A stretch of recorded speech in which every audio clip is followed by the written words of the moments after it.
अर्पिता प्रशांत की बात सुन लेती है और बुदबुदाती है, अभी कुछ देर बाद आपको रेस्ट मिल जाएगा, तब आपको भूख और प्यास दोनों लगेगी, तो एक्स्ट्रा रखना पड़ेगा।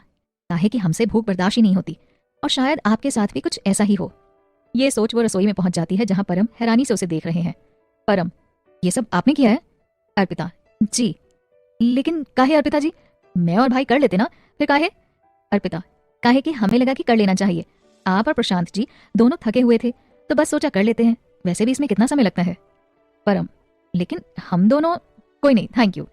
शायद इन्हें हमारा ये सब काम करना अच्छा नहीं लगा, इसीलिए ऐसा कहा इन्होंने। अब से हमें ध्यान रखना होगा। सोचते हुए वो वहीं दरवाजे से ही वापस आ जाती है।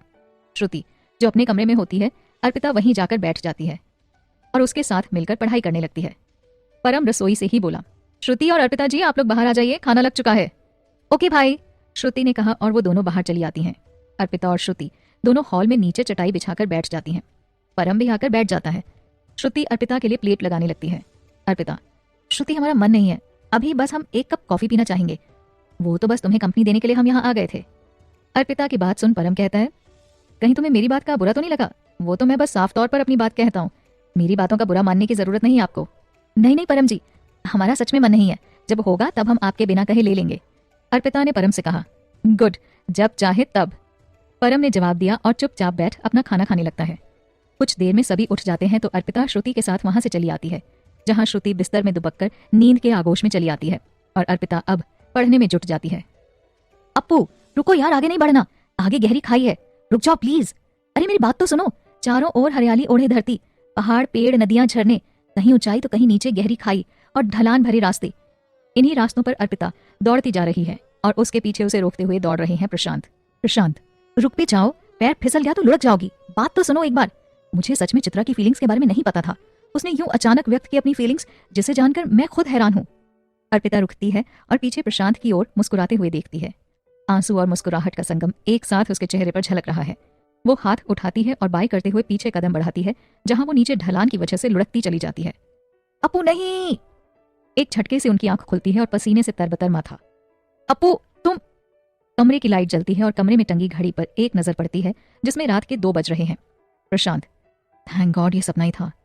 वो उठते हैं और अपने आसपास देखते हैं जहां परम अभी भी गहरी नींद में सो रहा होता है। प्रशांत बिस्तर से उठ जाते हैं और एक शॉल लेकर बाहर हॉल में पड़े सोफे पर आकर बैठ जाते हैं और सोचते हुए कहते हैं, ये कैसा सपना था? अप्पू, पहाड़ी, ढलान, उसका गिरना, नहीं नहीं। सोचते हुए वो परेशान हो जाते हैं। धड़कनें बढ़ जाती हैं तो वो परेशानी में उठकर टहलने लगते हैं। वहीं अर्पिता जो लेट नाइट अध्ययन कर रही होती है, कॉफी की तलब लगने पर उठकर वो कमरे से बाहर चली जाती है तो प्रशांत को बाहर परेशान टहलता हुआ देखती है। कुछ सोच वो मुस्कुराती हुई रसोई में जाती है और 2 कप कॉफी बनाती है और लेकर प्रशांत के पास आकर उनके पीछे खड़ी हो जाती है। प्रशांत, अप्पू तो तुम आ गई अपनी कॉफी के साथ? जी, अच्छा किया, सिर दर्द कर रहा था, मैं भी सोच रहा था चाय के बारे में, तब तक तुम कॉफी ले आई। जी सॉरी, हमें लगा आप कॉफी, हम अभी चाय लेकर आते हैं। कहते हुए वो दोनों मग नीचे रखती है और जाने के लिए मुड़ती है तो प्रशांत उसके आगे आते हुए कहते हैं, मैंने बोला क्या जाने को? नहीं ना, सब ठीक है, तुम यहीं रुको, मैं कुछ बिस्किट लेकर आता हूँ, तुम्हें मिलेंगे नहीं। प्रशांत ने कहा। अर्पिता, कॉफी के साथ बिस्किट? कोई कॉम्बिनेशन ही नहीं है, इसका मतलब इन्हें अब भूख लगी है और अब इस समय ये खाना तो खाएंगे नहीं। अब लगभग 2 घंटे बाद ब्रह्म मुहूर्त जो प्रारंभ हो जाएगा। प्रशांत रसोई में आ जाते हैं तो अर्पिता उनके साथ कॉफी एंजॉय करने लगती है। प्रशांत, बिस्किट नहीं, वैसे अब तक जाग कैसे रही थी तुम? अर्पिता, वैसे ही जैसे आप जाग रहे हैं। प्रशांत, वो तो मैं बुरे सपने की वजह से जाग गया, नहीं तो मस्त गहरी नींद में सो रहा था। अर्पिता, तो आप सपनों पर यकीन करते हैं? हाँ बिल्कुल। अर्पिता, ओके कहकर कुछ पल के लिए चुप हो जाती है। प्रशांत, वैसे तुमने बताया नहीं कि अब तक काहे जाग रही हो, पढ़ाई कर रही थी क्या? अर्पिता, जी, अब पूरे दिन में यही कुछ घंटे मिलते हैं, अगर इन्हें भी नींद में वेस्ट कर दिया तो कैसे हम अपने सपने को पूरे करेंगे? ये बात भी सही है, वैसे अगर मेरी कुछ मदद चाहिए तो बेझिझक बोल सकती हो। प्रशांत ने अपनी कॉफी का मग नीचे रखते हुए कहा। अर्पिता, जी बिल्कुल, हम अवश्य पूछेंगे। प्रशांत के गले में हल्की हल्की खराश होती है जिसे देख अर्पिता समझ जाती है और धीमे से कहती है, अब पक्का जुकाम होना है इन्हें। प्रशांत, कुछ कहा तुमने? अर्पिता, नहीं नहीं कुछ नहीं। प्रशांत, ठीक है तो अब जाकर सो जाना, रात काफी हो गई है, समझी, काम के साथ साथ आराम भी जरूरी है। जी। प्रशांत, ओके अब मैं जाता हूँ, सुबह फिर से रूटीन पर लगना है, good night. Arpita, good night. और उसके बाद प्रशांत उठकर चल देते हैं और 4 कदम आगे बढ़ मुड़ते हुए कहते हैं, सुनो, नाइट का मतलब नाइट, नॉट स्टडी। जी। अर्पिता ने कहा तो प्रशांत थम्स अप करके वहां से चले जाते हैं। अर्पिता कॉफी का कप उठाकर उन्हें साफ कर वहां से वापस चली आती है। कुछ घंटों बाद सुबह हो जाती है तो सभी उठकर अपने अपने काम में लग जाते हैं।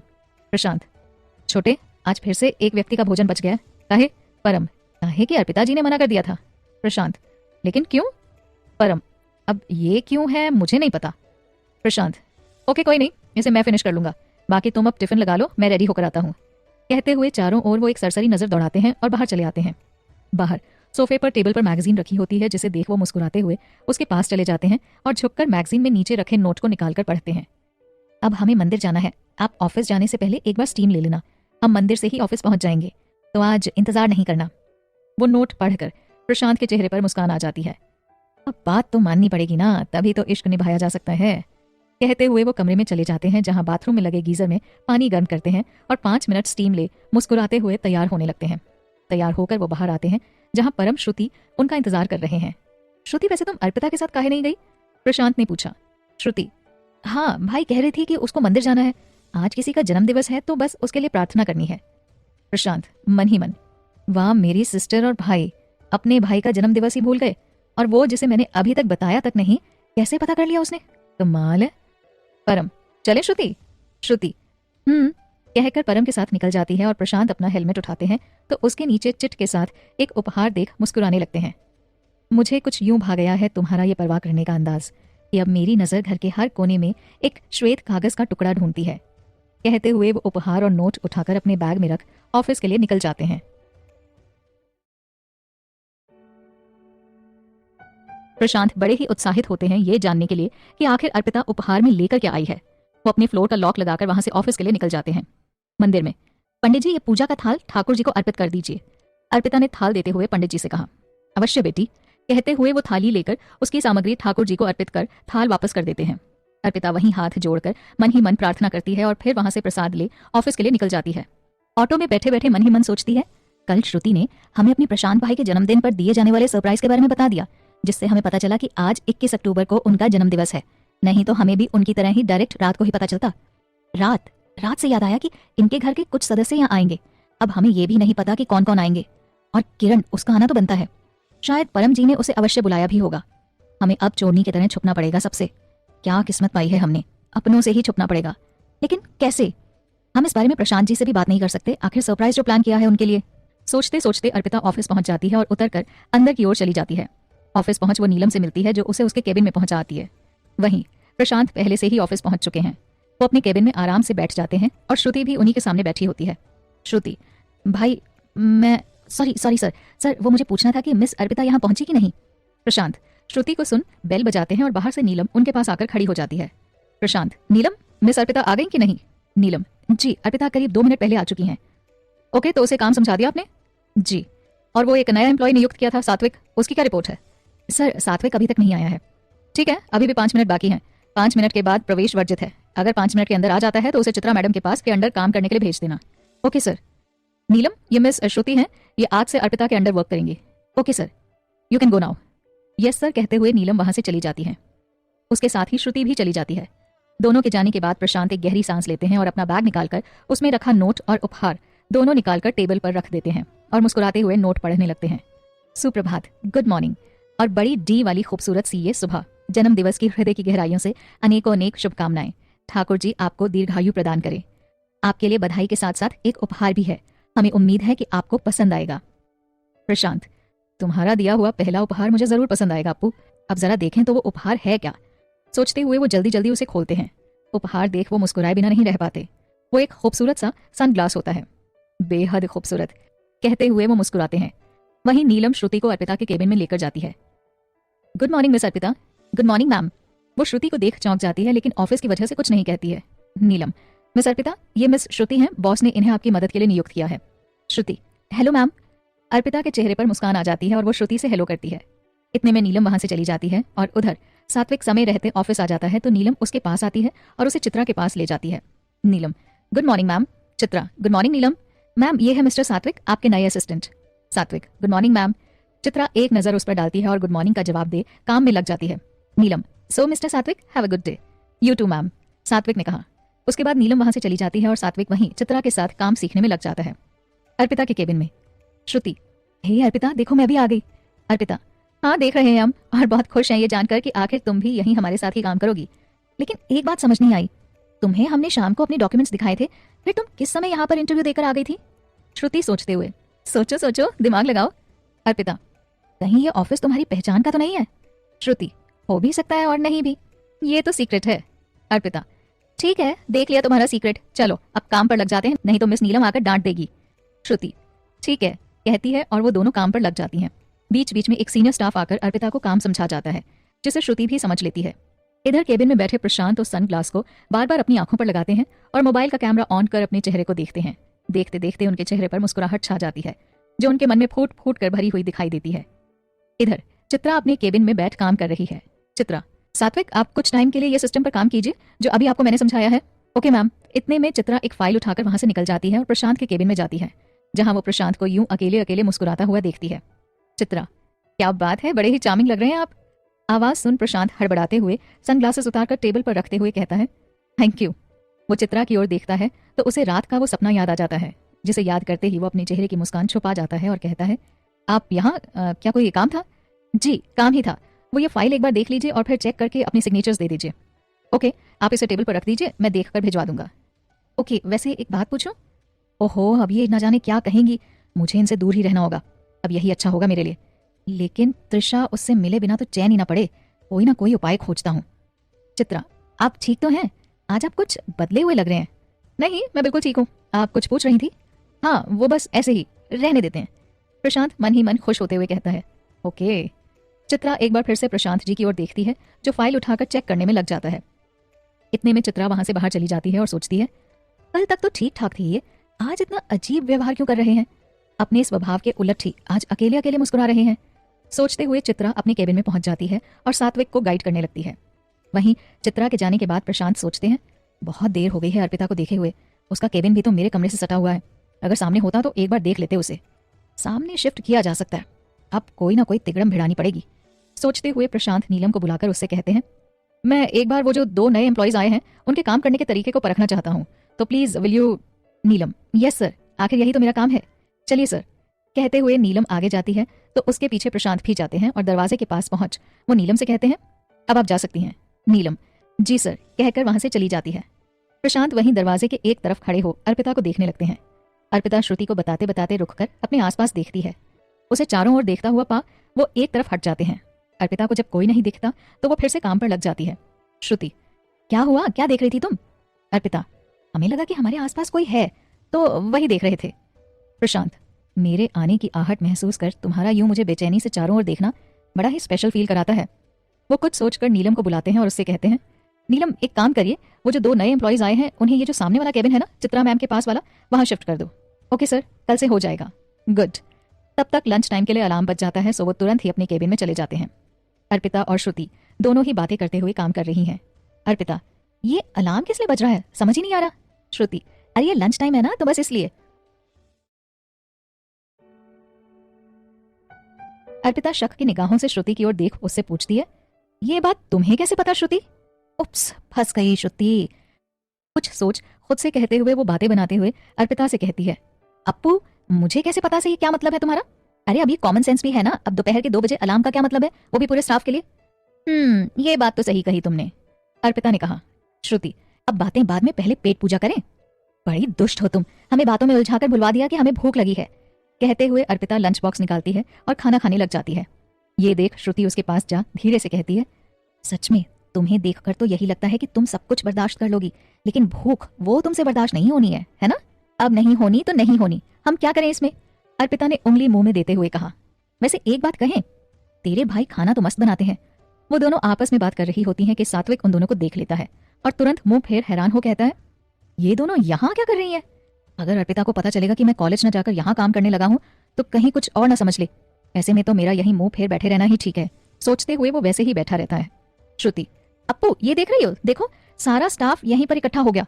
तभी अर्पिता की नजर चित्रा पर पड़ती है, जो फोन पर बात करते हुए हौले हौले अपना लंच कर रही थी। अर्पिता सोच में पड़ जाती है और कहती है, श्रुति, वो जो लेडी बैठी हुई है ये वही है ना जो उस दिन मॉल में मिली थी? श्रुति, वो चित्रा, राधु भाभी की सबसे प्यारी दोस्त, बताया था ना तुम्हें? अर्पिता, हाँ। अच्छा, तो यहाँ लंच, इसका मतलब ये भी हमारे साथ काम करती है? लगता तो यही है। अच्छा तुम यहाँ बैठो, मैं जरा इनसे मिलकर आती हूँ। आखिर मेरी तो पहचान है इनसे। अर्पिता, ओके ओके, वैसे हमें अब तेरा सीक्रेट भी समझ आ गया कि रातों रात तुम्हें यहाँ नौकरी कैसे मिल गई। अर्पिता को सुन श्रुति मुस्कुराते हुए कहती है, कुछ ऐसा ही समझ लो, और मैं ना अभी आती हूँ। कहते हुए वो चित्रा के पास चली जाती है।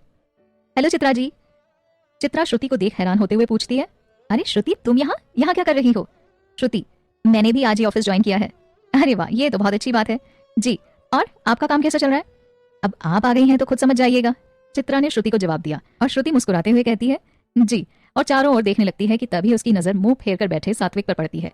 उसे जान वो हैरानी से कहती है, सात्विक तुम यहाँ कैसे? सात्विक, लो जिस बात का डर था वही हुआ, आखिर देख ही लिया मुझे।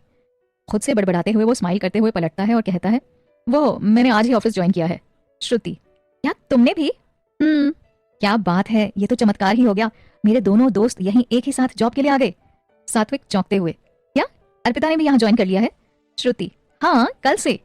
सात्विक, तभी मैं सोचूं कि अर्पिता अब तक कॉलेज क्यों नहीं आ रही थी, मैं उससे मिलकर आता हूँ, कहकर सात्विक वहां से चला जाता है। चित्रा, तो तुम इसे जानती हो?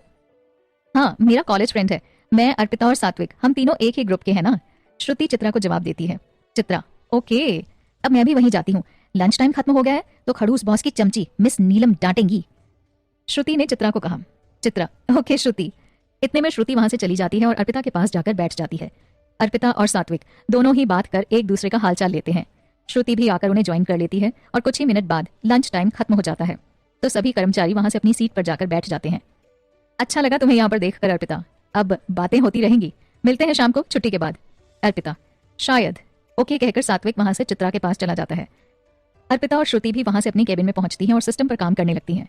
धीरे धीरे 4 बज जाते हैं तो अर्पिता अपना बैग उठाकर खड़ी हो जाती है और श्रुति से कहती है, अब क्या यहीं बैठे रहने का इरादा है, चलना नहीं है रूम पर? श्रुति, चलना तो है लेकिन हमारी ऑफिस टाइमिंग 2 घंटे बाद पूरी होगी, 10 से 6, बाकी सभी एम्प्लॉइज के साथ। क्या मतलब क्या इसका? फिर हमारी 2 घंटे पहले क्यों? अब ये मुझे कहां से पता होगा, मिस नीलम से पूछो इस बारे में। ओके, अभी पूछते हैं। ऐसा कहकर अर्पिता नीलम को ढूंढती है जो उसके केबिन से बाहर और एम्प्लॉइज के बीच में एक टेबल लगाकर बैठी हुई कोई फाइल चेक कर रही है। श्रुति, मिस नीलम तो काफी बिजी है, अर्पिता ने अंदर श्रुति की ओर देखते हुए कहा। ओके कोई नहीं, तुम निकलो और घर पर परम भाई की मदद करना, प्रशांत भाई को सरप्राइज देना है ना। अर्पिता, लेकिन तुम्हारे बिना? अप्पू, ये एक दिन की बात नहीं है, अब तो संडे छोड़ डेली यही रूटीन रहेगा। ओके तो हम निकलते हैं, कहते हुए अर्पिता अपनी केबिन से बाहर निकल जाती है। प्रशांत अपने केबिन में बैठे बैठे घड़ी पर नजर डालते हैं जिसमें शाम के 4 बज रहे हैं। प्रशांत, 4 बज गए हैं, यानी अप्पू के रूम पर जाने का टाइम हो गया है, मैं छोड़ आता हूँ, वैसे भी इस समय ट्रैफिक बहुत मिलेगा उसे। ऐसा सोचते हुए वो उठ खड़े होते हैं और चाबी उठा अपनी केबिन से बाहर निकल जाते हैं। मिस नीलम, 20 मिनट के लिए मैं ऑफिस में नहीं हूँ तो आप यहाँ का काम देख लीजिएगा। निकलते हुए प्रशांत ने फोन पर नीलम को मैसेज लिखते हुए उसे सेंड कर दिया। वहीं अर्पिता बाहर खड़ी ऑटो टैक्सी का इंतजार कर रही है। प्रशांत अपनी बाइक लिए उसके सामने आकर खड़े हो जाते हैं और प्रशांत के यूं अचानक सामने आ जाने पर अर्पिता हैरान हो जाती है, जिस पर प्रशांत उससे कहते हैं, अब हैरान बैठ कर भी तो हो सकती हो, मैं यहाँ आया हूँ काहे कि इस समय लखनऊ की सड़कों पर ट्रैफिक की समस्या होती है। जी सो तो है, अर्पिता कहती है और बाइक पर बैठ जाती है। उसके बैठते ही प्रशांत अर्पिता का गिफ्ट किया सनग्लास अपनी पॉकेट से निकालते हैं और उसे आंखों पर पहन लेते हैं। अर्पिता बाइक के शीशे से देख मन ही मन कहती है, हमारी पसंद इतनी अच्छी है, हमें पता नहीं था। वहीं प्रशांत बाइक राइड करते हुए शीशे में देखते हैं जहां अर्पिता को अपनी ओर देखता हुआ पाकर कहते हैं, तुम्हारी पसंद बहुत अच्छी है, मुझे ये पसंद आया। कहकर वो चुप हो जाते हैं और अर्पिता मुस्कुराते हुए थैंक यू कहती है और चुप हो जाती है। बीच बीच में ये दोनों मिरर के जरिए एक दूसरे को देख लेते हैं और मन ही मन खुश हो जाते हैं। कुछ ही देर में प्रशांत उसे रूम पर पहुंचा देते हैं। अर्पिता बाइक से उतर जाती है और जाने लगती है तो प्रशांत उससे कहते हैं, अपू सुनो। सुनते ही अर्पिता रुककर पीछे मुड़ती है। अब से आदत डाल लो, काहे कि मैं तुम्हें छोड़ने आ जाया करूंगा। जी धन्यवाद, कहकर वो अंदर चली जाती है और प्रशांत वहां से ऑफिस चले जाते हैं। घर के अंदर पहुंच अर्पिता देखती है कि परम ने थोड़ी बहुत डेकोरेशन कर दी है, थोड़े बहुत आर्टिफिशियल फूल लगा दिए हैं और बाकी जगह लगा रहे हैं। अर्पिता अंदर जाकर कमरे में बैग रखकर आती है और परम की मदद करने लगती है।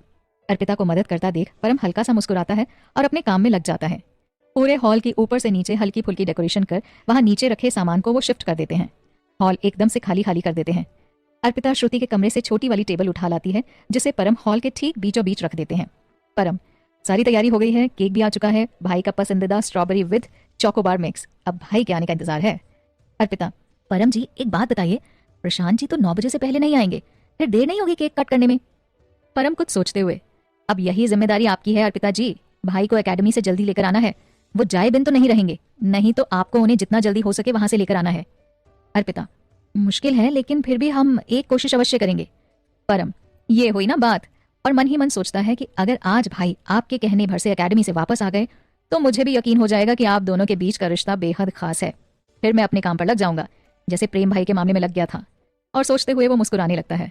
अर्पिता उठकर श्रुति के कमरे में चली जाती है और चेंज करती है और अपना बैग उठाकर बाहर आ जाती है। जहां परम उसे देख थम्स अप करता है तो अर्पिता भी थम्स अप कर वहां से निकल जाती है।